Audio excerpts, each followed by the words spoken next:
after killing. They're taking down the crime scene then. Victim Why my baby? after victim. She trusted anybody. Everybody was her best friend. It would prove to be the deadliest year in Anchorage's history. People were getting murdered and people were afraid. Some murders linked by a common thread. I've heard that there might be a serial killer. I guess he could have been hearing voices. Like, what were the voices telling him? How do you grieve about that, you know? It's like, I just want to go to his dead body and still strangle him. Is there evidence that they're related to a serial killer? And a surprising connection. I never thought that it would be a person that I knew and grew up with. This was his home. That's him, walking down the street. You see how his hand is like tucked in his coat. I think he had the gun in his hand. We don't want to broadcast that is the linkage and give the offender the advantage of changing weapons, changing pistols. I saw him with that bike, riding that bike, and he just smiled at me. And not one, but 3 eyewitnesses to a cold-blooded execution. She saw the first part of the gunfire from back in the other room. I saw the guy fall to the ground and then took the bike and just biked off. Off into the night, blending in. An icy January morning. Anchorage police received a call at about 8:30. A popular trail overlooking the salt water of Cook Inlet. They had found a body at Point Warrenzoff. While investigating, police were shocked to find a second victim, a young man left to die in the cold. The victims? 19-year-old mother, Selena Mulinax, and a charming but dangerous young man who was supposed to be at home on house arrest.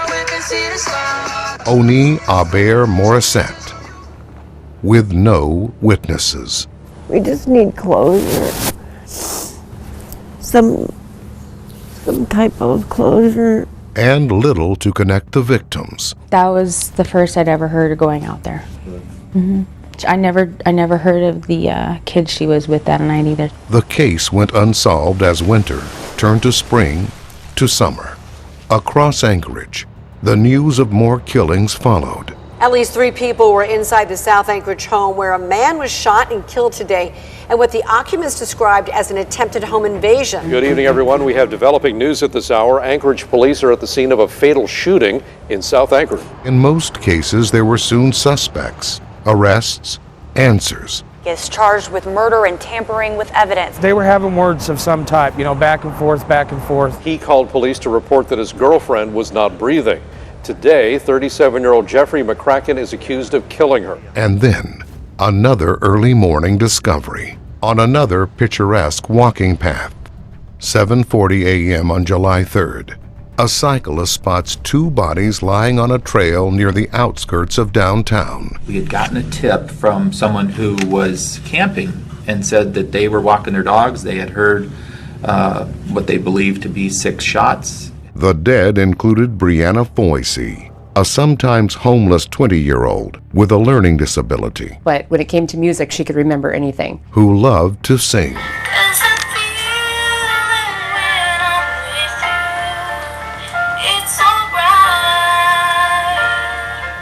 Brianna had struggled with drugs for years, according to her friend. All I know is she told me that she was on a bad trail and she needed to get off that path. Her trust, she trusted anybody. Everybody was her best friend.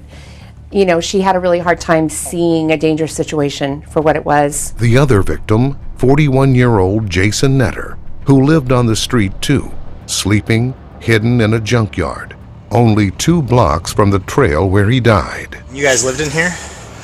We live in here.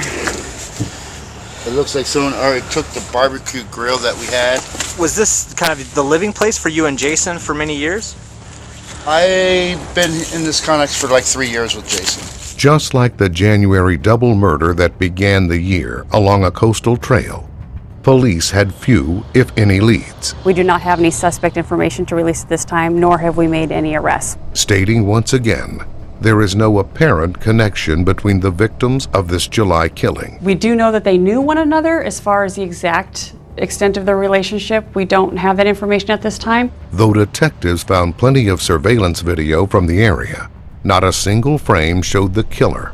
As for a possible motive, Well, Jason Netter had a reputation for making enemies. I don't like to talk smart to any Tom, Dick, and Harry, and he likes to run his mouth like that. What kind of drugs was he into at the time?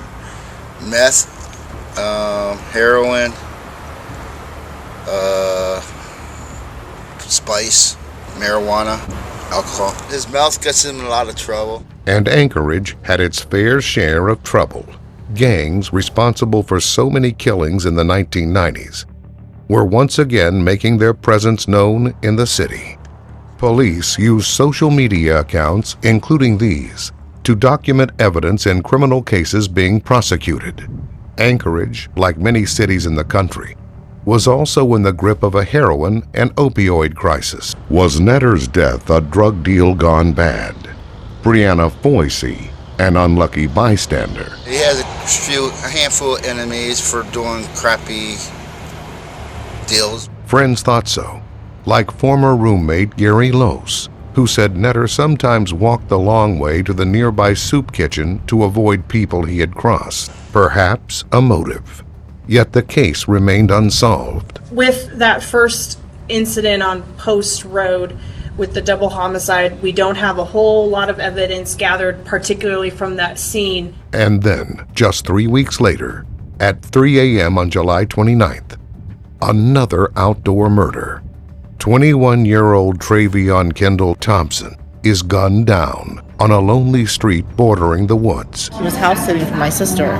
He was just gonna go down, let her dog out, and come right back home. Well, he was just staying here, basically babysitting the dog. But Travion Kendall, or Trey, was no gang member according to his family. No guns, no drugs. When he wasn't at work, he filled his hours playing computer games. Who would want Trey dead? As big as he was, as tough as he wanted to seem, he was a big jokester with a big heart, and yeah, he was a giant nerd. That's one thing he was good at, staying out of trouble. He'd rather ride his bike and go catch some Pokemons or something, rather than going clubbing. Trey had seemingly chosen a different path than his father, Bobby Thompson. I just got him in the mail. Who was serving time on drugs and weapons charges 360 miles away in Fairbanks. When family called to tell Bobby his son had been killed, it made no sense to him. More upset than anything because I didn't know who did it. And if I ever found out, it was just like, well, I can't do nothing because I'm in jail. And was that something that you kind of wanted for him? Did you want him to kind of stay out of trouble? Yeah, because I don't want him to be like his pops, or his other uncles or brothers or whatever, so I wanted something different for him. But Trey's case was different from the other recent outdoor murders that had gone unsolved. The body was This time, there were witnesses. maybe even 6 feet over, right? And it was like right where the rain gutter is where he was laying. Through this window, what did she actually witness? She pretty much saw everything. He looked, but he didn't see us. And what they saw was shocking.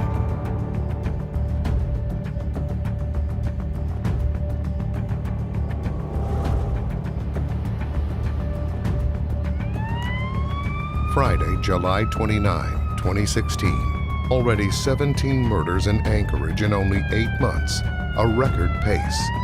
Among the most unnerving, 2 unsolved outdoor double homicides. But tonight, the street felt safe in this woodsy East Anchorage neighborhood. 3 13-year-old girls were having a sleepover up well past midnight. Every once in a while, I kind of have flashbacks still. And still playing outside. Not so unusual in the land of the midnight sun. We're just like making music videos and stuff. When they noticed something or someone. We were looking down this one road and there's like someone like standing over by the fire hydrant below a light pole. Someone who didn't belong. It's kind of like a black shadow, creepy. We get a lot of homeless people who live out in the woods back here. So I think he was just kind of lingering and waiting for an opportunity. Then a second man appeared, younger, on a bicycle. We saw someone on the trail with a bike, and it kind of creeped us out, so we just went inside. Went straight to my room and then turned the TV on and watched TV. Moments later. We heard like gunshots and went to the window to see what was going on. Shot after shot. I heard like 4 gunshots, so then we went out to the living room and looked through the window and saw the guy like fall to the ground, and then the other one took the bike and just biked off with like a gun in his pocket. You could see the gun in the pocket? Yeah, he was holding his hand in the pocket with the gun. Then we opened the door to go see if there was a dead body or not, and there was. The body of Trey Thompson, the video game-loving 21-year-old who, according to family, was only in the neighborhood to check on his aunt's dog. He died just yards from her door. After it initially happened, before the cops got here, you know, we were all we saw him in the road. It was very sad. I don't get it. Because my kid, apparently he didn't even look at him. Like, he didn't even glance his way. Police say the girls are heroes because while it was getting dark, the teens noticed things, details that could help detectives, like the killer's clothing. He was wearing a camouflage jacket, and I think he had a backpack. His hair. Wavy shoulder, like a little bit shorter than shoulder length hair, and was like dirty blonde. His face. He was taking things kind of slow. He just kept on looking straight. For hours, the teens worked with an FBI sketch artist. How close did the sketch look to you, like the person that you saw? It was really close. But police weren't quite ready to release that drawing to the public, and they couldn't find any reason someone would murder the good-natured young man. We started to see where Mr. Thompson had been. We know that he had been with family members and had not provoked or done anything that would lead to have him in this confrontation. There was also surveillance video that captured an image of the shooter, enough to provide another clue. The Alaska State Troopers were able to do some calculations and some experiments to determine that this individual was a particular height. Tall, maybe 6'3", and he had calmly ridden away on Trey's distinctive yellow mountain bike. It was like bright yellow, had certain stickers. It wasn't, you know, something that would blend in easily. Or we thought that people would see yellow. We thought that they would maybe clue in on it. We would see it, maybe collect it as evidence. And he kept the gun. All clues that could help solve the case. But police decided to keep them secret, at least for now, at the suggestion of the FBI. The Behavioral Analysis Unit made several specific recommendations to us.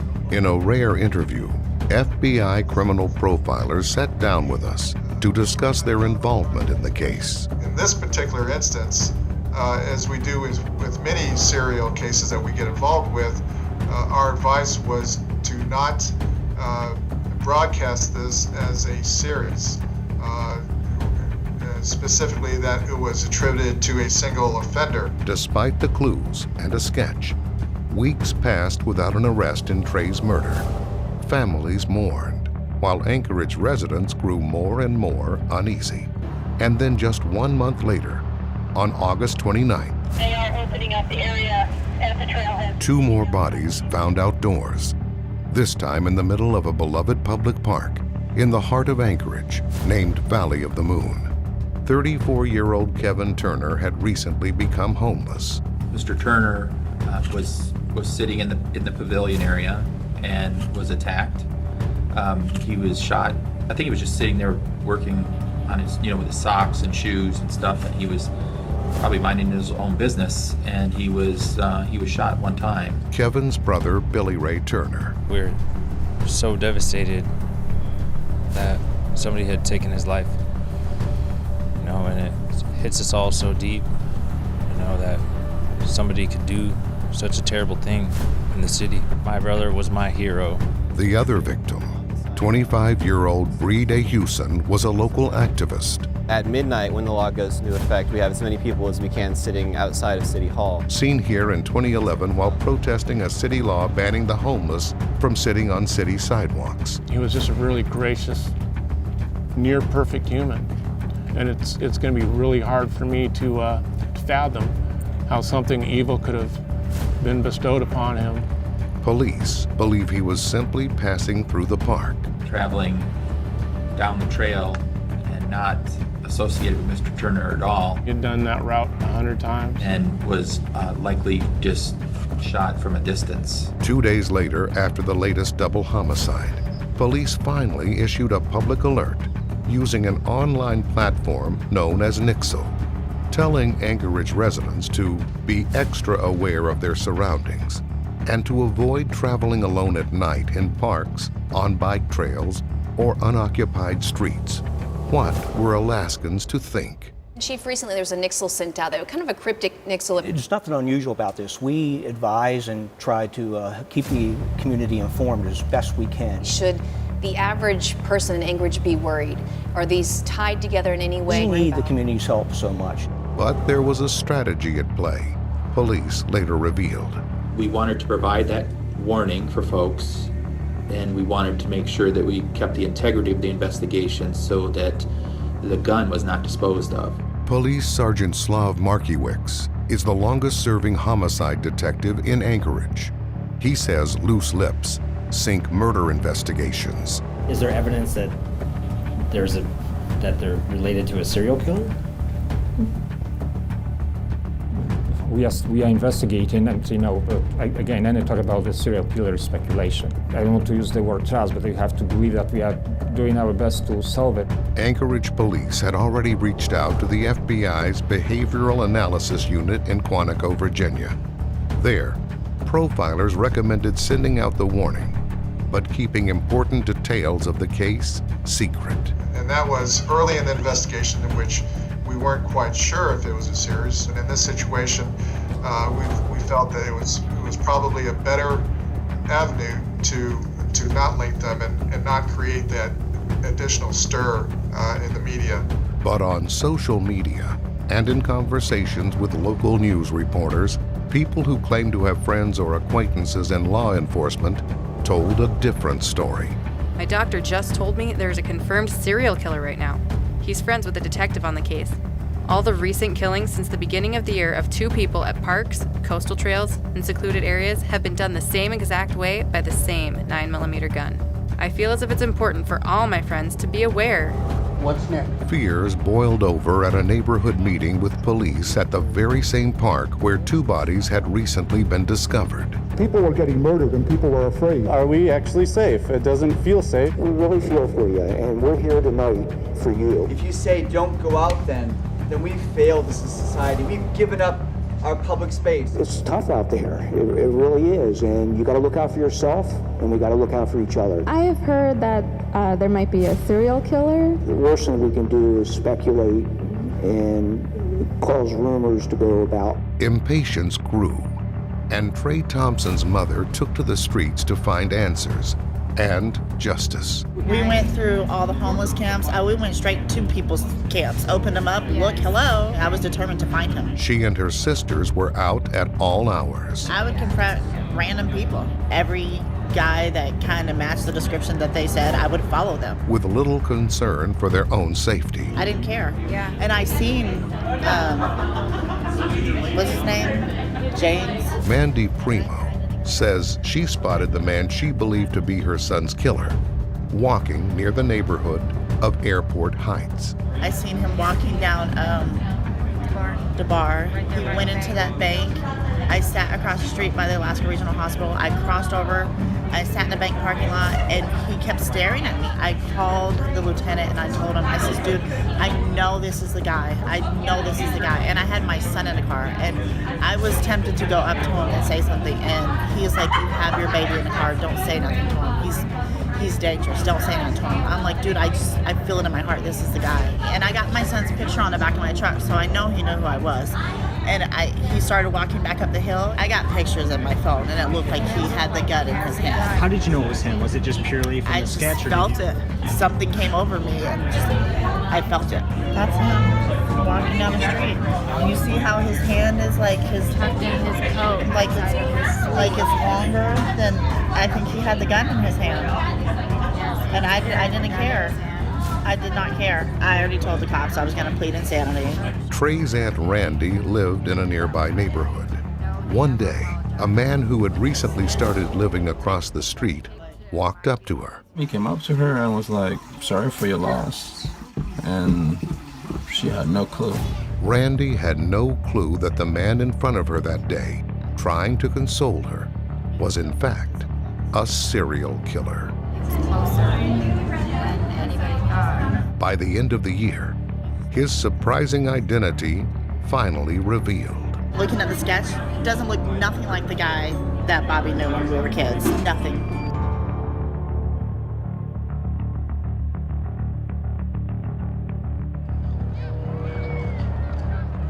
A city on edge, a string of outdoor murders, a sketch from 3 young witnesses who saw the unthinkable.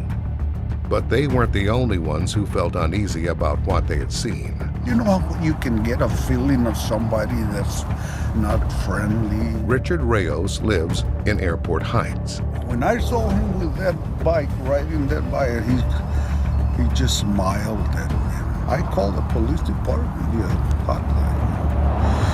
Some police officer was a woman, and I told her about it, but... So many tips, more than 175 in all.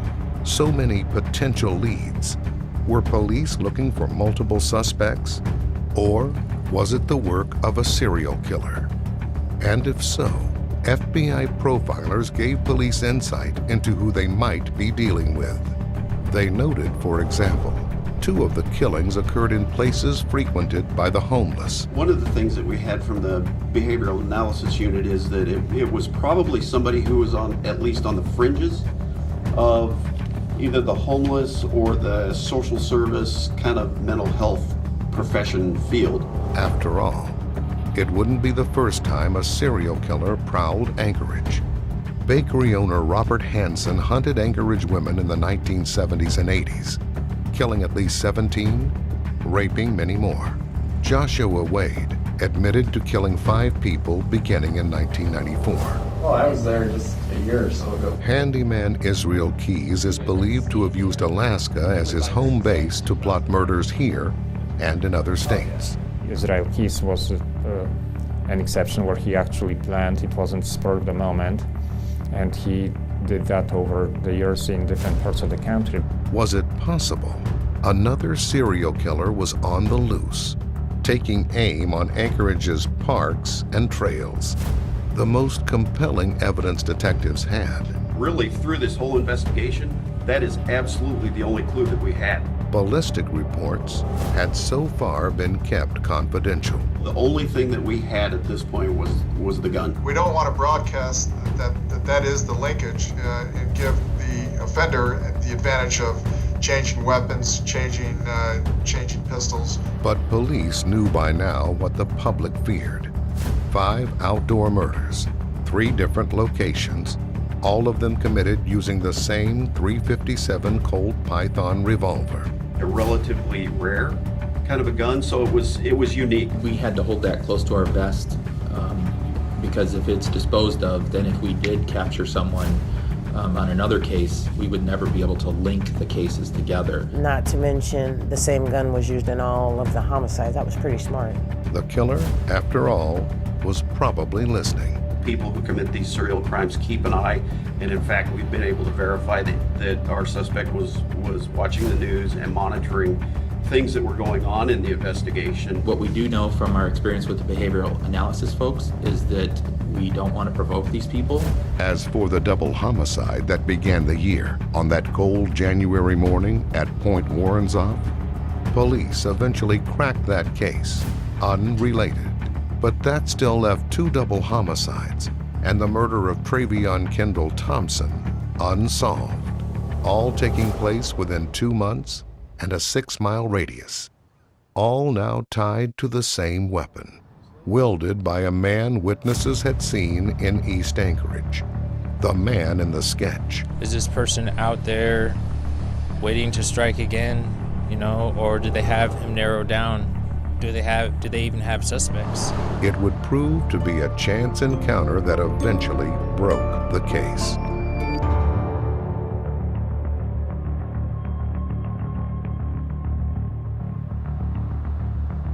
"4:30 a.m., November 12, downtown Anchorage.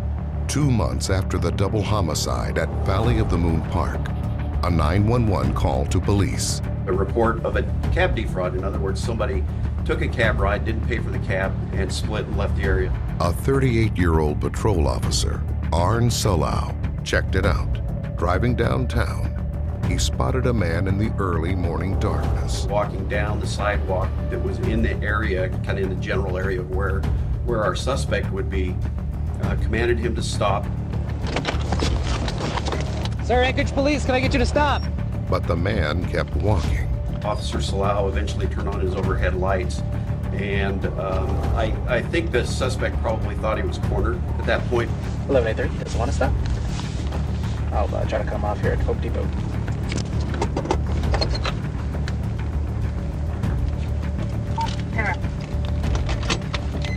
This is the Anchorage Police. You need to stop. This is the Anchorage Police. You need to stop. And realized he wasn't going to be allowed to leave, and that's when the shooting started taking place. Bullets whizzing around. And police dashboard cameras caught it all. What we see is Mr. Ritchie approaching Salau's car, firing a gun at him. Salau literally flies out of his car. I don't know a better word to describe it. Flies out of his car, returning fire. I heard the gunshots, 6 or 8 gunshots, and that's when the police officer was emptying his chamber. I got to the window, and I just saw the police officer running after the guy, but he was already on the ground. Officer Salau was shot 4 times. The bullets traveled and went up into the middle of his body, fracturing bones, ripping apart muscle. But police say he never stopped fighting. He immediately returned gunfire and physically fought off his assailant. Then 2 more cop cars popped in, blazing with their lights on. Another officer, Sergeant Mark Patsky, joined the gunfight. He was able to charge forward and return fire as well. The suspect was killed. The officer rushed to the hospital to undergo life-saving surgery. Police have not released surveillance video of the gun battle that night, calling it disturbing. It's very horrific. It's shocking. And when the gunfire ended, a revelation equally as shocking, one that would help put an end to the city's summer of fear. I could tell immediately that he was a very tall individual. I saw the Colt Python had been retrieved. The man now lying dead on a downtown Anchorage street matched the description of the shooter who killed Trey Thompson. He even wore the same camouflage jacket. Ballistics would seal the case. It was completely happenstance that the officer ran across Mr. Ritchie. It was just blind luck. Trey Thompson's dad agrees. All the cops are supposed to be out there doing their duties and whatnot, you know what I mean? I believe, honestly, they'd have never found out who did it, you know what I mean, if that situation never happened. 5 months would pass before police formally accused James Dale Ritchie, age 40, of all 5 murders, saying he acted alone in each of the killings. One thing I can tell you, this murderer, it's the worst possible thing. They had looked at other potential suspects, and Mr. Ritchie wasn't really on our radar up until Saturday morning. James Ritchie was known on the street as Tiny. I don't know where that came from, to tell you the truth. I can't. I mean, Bobby could probably tell you. But he wasn't tiny. And the final surprise? Tiny was no stranger to the Thompsons. We was watching the news, at 10 o'clock news, and it came on, and I seen a picture, and I didn't buckle. Like, what the, dude, what? The next morning, I couldn't wait to get on the phone. He was no outsider to Anchorage either. I couldn't wrap my head around it, and I kind of told Bobby, I can't wrap my head around him doing this. I can't. We've known him for a long, long, long time. He had grown up here, a son of the city he stalked. This was his home. Tiny was part of the crew. Once a young man full of promise, an A student according to his mom, a champion athlete at East High School in the 1990s. This is the voice of Ritchie's mother.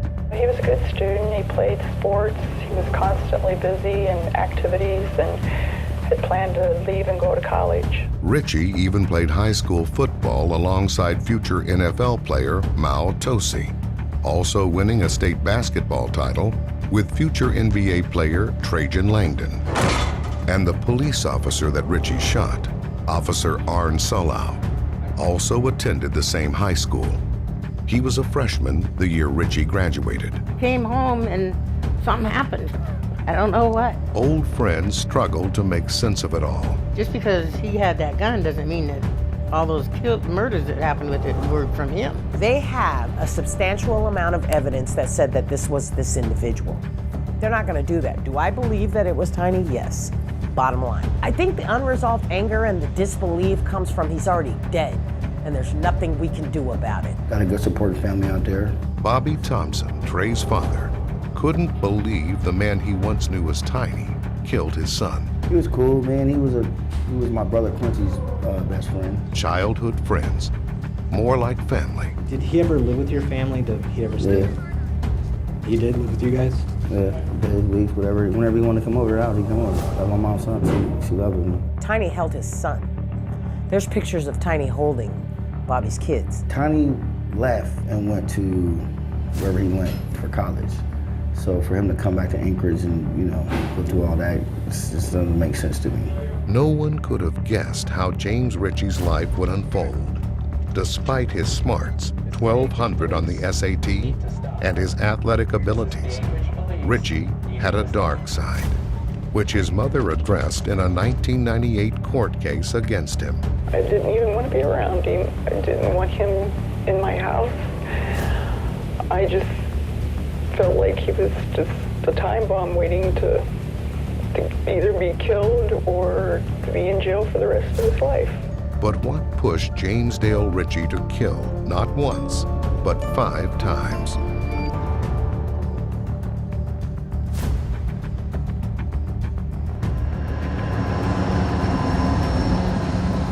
Anchorage could now sleep a bit easier.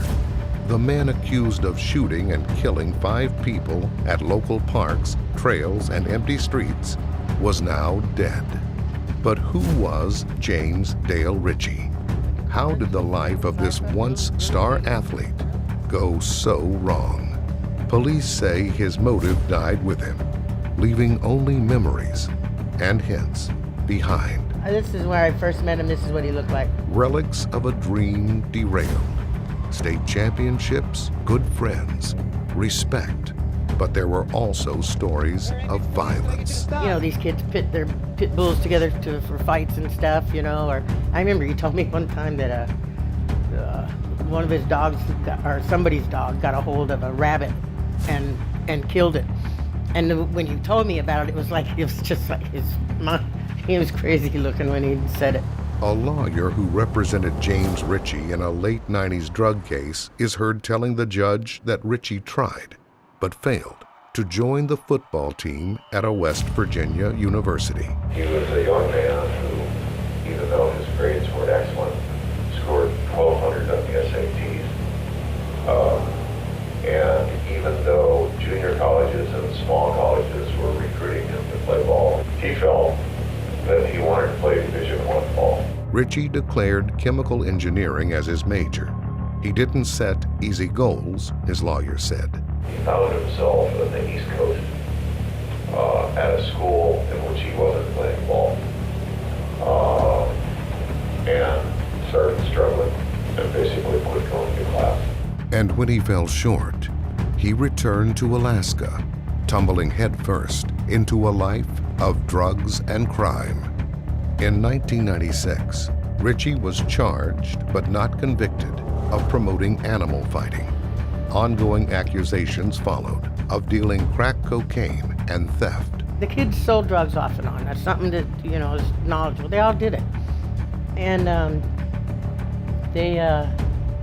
they'd rob people that sold drugs. They'd rob them for their drugs and their money. Even kidnapping.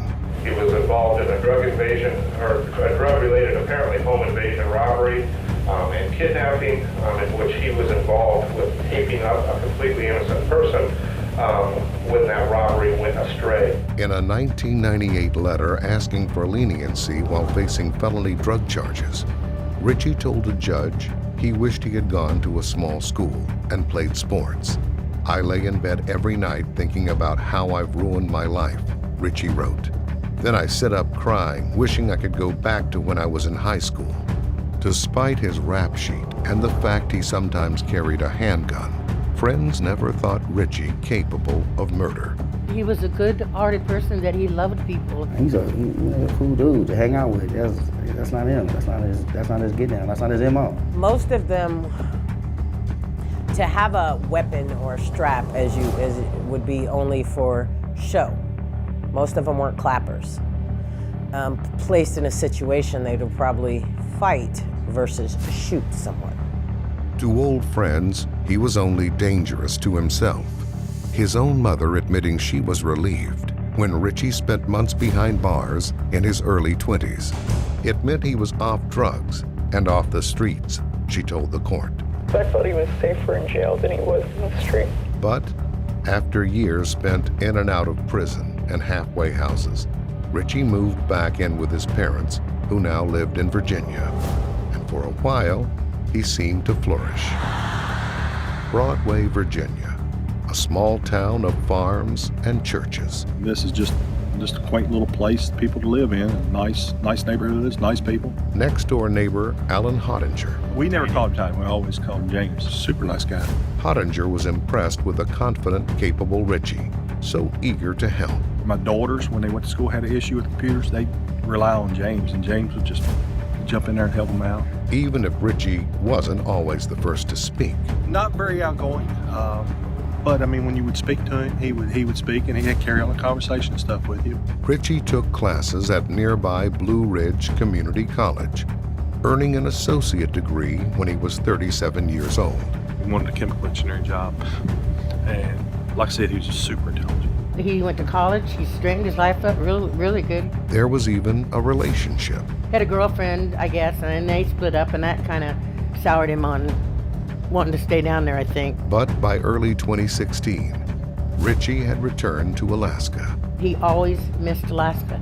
This was his home, and he missed his friends and stuff and wanted to come back. For a time, neighbors say Richie appeared to be staying at a home in Airport Heights. A man who lives there now said he was old friends with Richie, but didn't want to talk on camera. Others say they noticed Richie in the neighborhood, but thought little of it. Next door. Next door? Yeah, that's what I've heard. Don't know if it's true. The FBI says certain behaviors were once thought to be common traits among young men who would become violent predators, but now consider that science outdated. Today's FBI profilers, including those who worked on this case, have moved away from looking for suspects who share those traits. There are too many different kinds of serial killers, they say. There's no common precursors. For example, there's nothing that says that somebody is going to commit a serial killing. Because that then begs the question, well, why couldn't we come up with a way to prevent it? It's unclear if Richie exhibited warning signs, but that hasn't stopped neighbors from second-guessing anything that later seemed out of place. When I wasn't here one day, not my wife, but my daughter had foot trucks going to her bedroom window. Of course, it scared the heck out of her.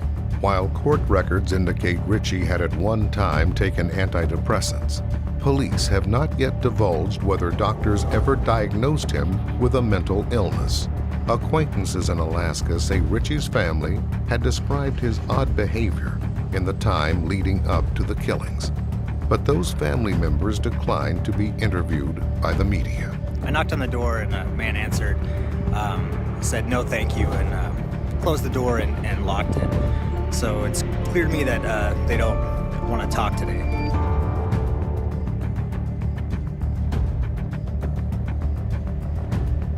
In April 2017, 5 months after Richie was killed in the gun battle with officers, Anchorage police tied up loose ends. Today, police confirmed that the same man pulled the trigger in all 5 cases. We know one thing's for sure, that this serial killer that killed my brother is caught, and he can't do no more harm. And it feels like our parks are safe once again.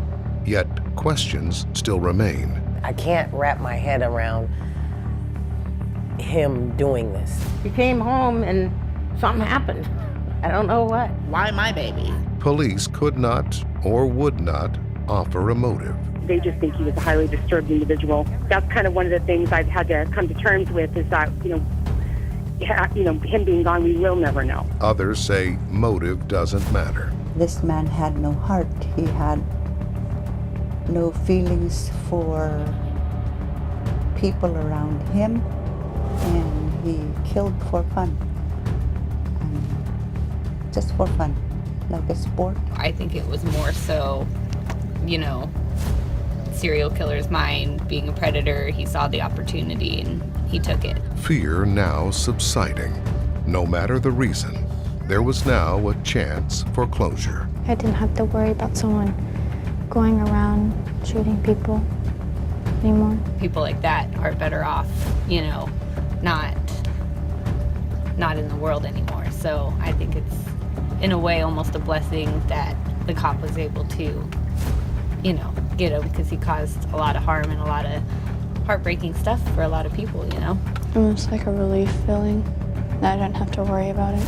But for the victims' families, the pain remains, and the memorials. As much as she likes Marcella Foisey started a project that helps homeless youth in honor of her daughter Brianna. Aww. And the police officer who was shot by Richie yet heroically fought back. Hi, it's Officer Slough. A miraculous recovery. I want to thank everybody for everything that they've done for myself and my family, my APD family, my law enforcement family. And there were also thank yous to the 3 young eyewitnesses who stepped forward. It's a letter that pretty much states she helped solve the murder by providing such an accurate sketch of the perpetrator. Because, they wound up being able to catch him after he got into the gunfight with that cop. Your courage to come forward and provide information sparked nearly 200 tips about the suspect. Thus closing the book on the most dangerous year in Anchorage history. The snow has since thawed on another winter, and life is once again returning to Anchorage's trails. Okay, so we're here at Valley of the Moon Park. Did the killings last year make you feel unsafe at all? Definitely glad there was a connection made, because then it was known. Do I feel safe in Anchorage? Yes. Dedicated, people who are here to serve the public and protect, and they follow through with it. It's safe here. It's beautiful. I appreciate the unity